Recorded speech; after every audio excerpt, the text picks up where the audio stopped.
count as a close contact, and that person would have to self-isolate for up to 7 days, depending on the level of contact and the sick person's viral load at the time. For example, when several Rockets players got haircuts in a player's apartment, and shortly afterward, Kenyon Martin Jr. tested positive, the other players, including John Wall and DeMarcus Cousins, had to isolate and miss games, even though they never ended up testing positive themselves. And here's another example. Just today, the Celtics announced 3 of their players are going to have to sit the next few games due to contact tracing. Or this one, last night, Alex Caruso returned to the Lakers lineup after missing 5 games due to contact tracing. Alex said the protocol had kicked in because a friend who had stopped by his house after Christmas had ended up testing positive. So he had to sit, even though he never ended up testing positive himself. So let's get back to Seth Curry. How much is contact tracing going to affect the rest of the Sixers? The answer is probably some, but not the whole team. For example, the NBA's health experts say that sitting in a team meeting with masks and distancing, not a close contact. And here's the key one. Playing in an NBA game with or against someone who ends up being positive is usually not considered a close contact either. How?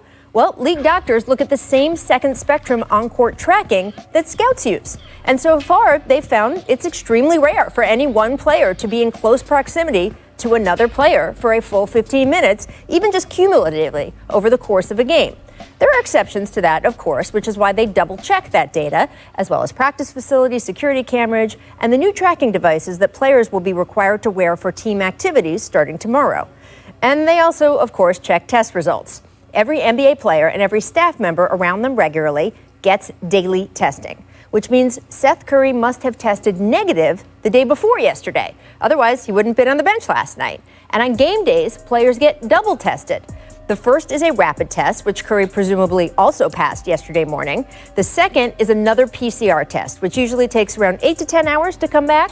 Clearly, that's the one that came back positive, which led to, that mid-game removal last night. It was certainly jolting to see, but it's not something that's going to shut down the league. Not in this very strange season, where the drama is not only confined to the court. And I do want to now welcome in ESPN senior writer Zach Lowe.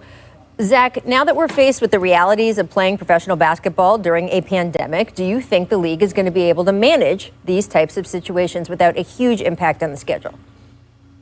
This is what everybody signed up for when we left the bubble. I mean, think about this. 6 months ago or whatever, the league was trying with the medical review board to basically unilaterally bar higher risk people from even going to the bubble, including older coaches. And now we've all decided, we're all going to get on planes and stay in hotels and play basketball. This is life. This is going to continue to happen, especially after the holidays. And Rachel, you mentioned this. The team that people haven't been talking about, we're talking about the Sixers and the Nets and future games being postponed. I do think things like that are going to happen throughout the season. I haven't heard a lot of talk about the Wizards, who played against Seth Curry. And you mentioned the stuff about how a game is not necessarily considered close proximity. I mean, I guess I still feel like what we know about this virus is outweighed by what we don't know. So I believe that? I'm not sure. But the Wizards played Seth Curry the night before. As you said, presumably he passed. He was negative at a point of contact rapid test before that game. If I were a member of the Washington Wizards, knowing what I do about incubation periods and all this, I would still be a little nervous today, man. I don't know that we can just sort of leave that game behind and pretend we're just moving forward from it. So this is all scary stuff, and all you can do is hope that everyone follows the rules as best as possible. But I don't think this kind of stuff is going to stop, and they built a break into the schedule for makeup games and all that. They're going to keep trying to soldier through. All right, well, I want to bring Paul and Robert back into this conversation. Paul, how difficult do you think it's going to be for teams to put out a competitive product night in and night out when these protocols are happening, especially the contact tracing ones? Well, we're seeing it right now when you see key players to each team have to sit out because of protocol. I mean, we saw an example of this because of the NFL. You know, they started before us. We had a bubble initially. Now we're out the bubble, so now you have travel, hotel, you're interacting with different people. And so this is going to continue throughout the season. What I do suggest, though, and I've been thinking about this because you don't want to lose your best product. I think when the playoffs start, we go back to the bubble. I really do, because you don't want to lose a game because LeBron is in protocol right or now. Joel Embiid. You know what I'm saying? So we got to get through the season. We know it's going to be difficult, but I suggest going back to the bubble playoffs. I totally agree. I was thinking the same thing because if you look at what happened in the bubble, it was clear. Mm-hmm. Nobody got COVID. Everybody was in a bubble. Everybody was doing what they were supposed to do. Because think about it. This AC Fresh, a friend just came by to just say hi. Yeah. Even though he didn't have COVID, he had to miss a couple of games. You know, AC Fresh is not the top 8 guys on that team, but he's a significant player. And you can't have your main guys who we pay top dollar to see missing the game because he came in contact with somebody. It would mess up the game. So I know the guys don't want to hear that and they don't want to go to the bubble, but for the safety of the guys in the game, they should do it. Well, I know the hope in the league is that by the time we get there, by the time we get to the playoffs, and remember, they're going to be later this year because we started later, that enough of the country will have gotten vaccinated and that enough players will have gotten vaccinated that this will be less of a problem and you will need less of a bubble. But the vaccine, as we've already seen, is rolling out more slowly than how do we they know had how the hoped. effects of the vaccine is going to work? You know, I mean, that's the question marks that I have, and I'm not even in sports anymore. Right. And so, you know, how does it affect the old people around you? How does it affect pregnant people, like the people we are around our daily lives? And so I'm just not so sure that is the 100% answer. For me, you know, we always talk about, you go to college sports right now, the protocol is they kept Trevor Lawrence out because they thinking COVID would attack the heart. Yep. You know, these guys are running up and down the court and exerting a lot of energy. How will that vaccine affect an active person? We don't know yet because we still in the prelims of this vaccine. So it's hard to say that. You know, I would be scared to take the vaccine person because, you know, I have heart issues and I don't know what it'll do to me. Yeah, no, it's complicated. There's a lot of scientists doing a lot of work on this, and I think the NBA is going to continue to trust in them. But it is complex, and we will see how it affects the Sixers and their opponents, as Zach points out, both past and future as they go forward. Now, Kyrie did not play in the next home win over the Sixers. He's also not traveling with the team to Memphis for the Nets game against the Grizzlies tonight. Karis LeVert said after that game, Irving is dealing with a personal issue. He actually texted his teammates before the game.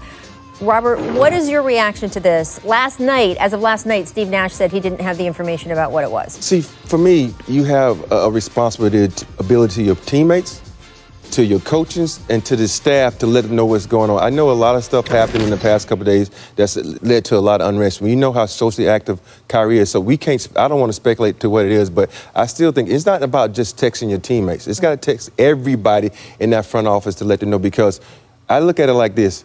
What if I decide to not, you know what, I don't want to send you a paycheck this week. You know, I'll let you know what's going to happen with that, you know? And so he has a responsibility. You know, if I'm his teammate right now, I'm like, dude, you need to call me. Don't text me.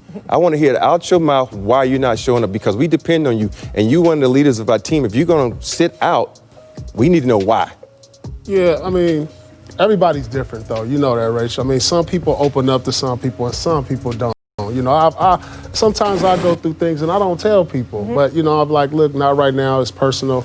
And, you know, maybe when it's all said and done, we can come back to that. But everybody is different. You know, Kyrie is a different type of individual, just like me, you and Robert are. And so, but like he said, it is the communication. You know, he communicated with his teammates. It'd be nice to communicate at least with your head coach. Let him know, you know, I won't be here for personal reasons. And I don't have to explain that reason because maybe it's something that's touching that I don't feel like opening up to somebody about. Right. And so, but it is his responsibility to let the organization know. Well, as Robert says, it's the team that has to be right by it, right? So, Correct. Zach, I guess that's my question to you is how did the Nets feel? Did the Nets brass feel with your communications with the team that they feel good by this? Because if they do, then I do.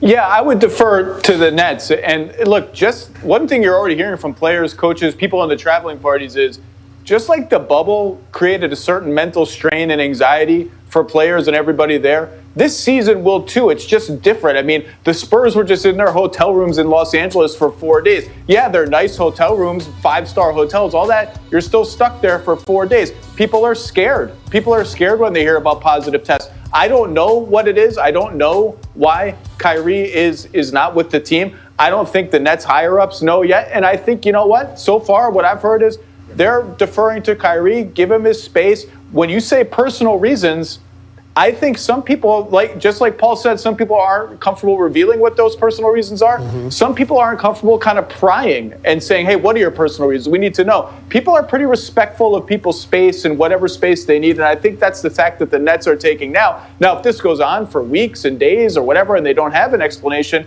maybe things have to change. But right now, everyone's just sort of, let's just let it go and let him do what he needs to do. And it's going to be a long, tough season for everybody. All right, Zach. Well, you will be back later in the show, so thank you and sit tight. Before the break, I do want to talk about LeBron James because, like with so many issues that cross our nation's consciousness, after yesterday's game against the Spurs, LeBron was asked for his reaction to the pro-Trump mob that stormed the Capitol building in Washington, D.C. on Wednesday. And as he was wearing a T-shirt with the message, "Do you understand now?" in block letters, here was his reaction. Take a listen. We live in two Americas.